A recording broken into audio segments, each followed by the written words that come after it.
Once, there was a young boy named Martin. He was about 10 years old. And he lived with his father in a set of caves along the ocean with a bunch of other people, cave dwellers. They had a kind of a village there in the mountains. And life was hard because they didn't have land to farm. They had to fish a lot, so they lived off fish. And they had to burn driftwood because there weren't a lot of trees around. There were some pine trees, but not many trees. And one time, when he was about 11, some pirates came and attacked their cave dwelling.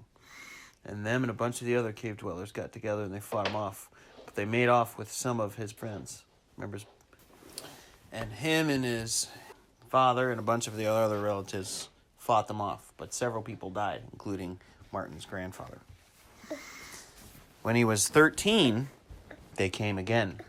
But this time, they lost, but they kidnapped Temesta and they took him off in a boat. And so father were very, very sad.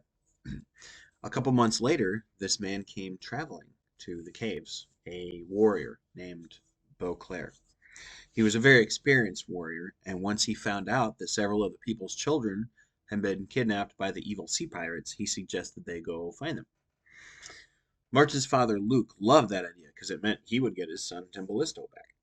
But Martin hated that idea because that meant he would lose his father, Luke, and Beauclair, and all the other brave fighters that were protecting their caves. So a couple months later, that winter, Beauclair convinced all the rest of the cave tribe that spring, when the pirates attacked again, they would steal one of the ships and go find where the pirates came from so they could take care of their threat once and for all.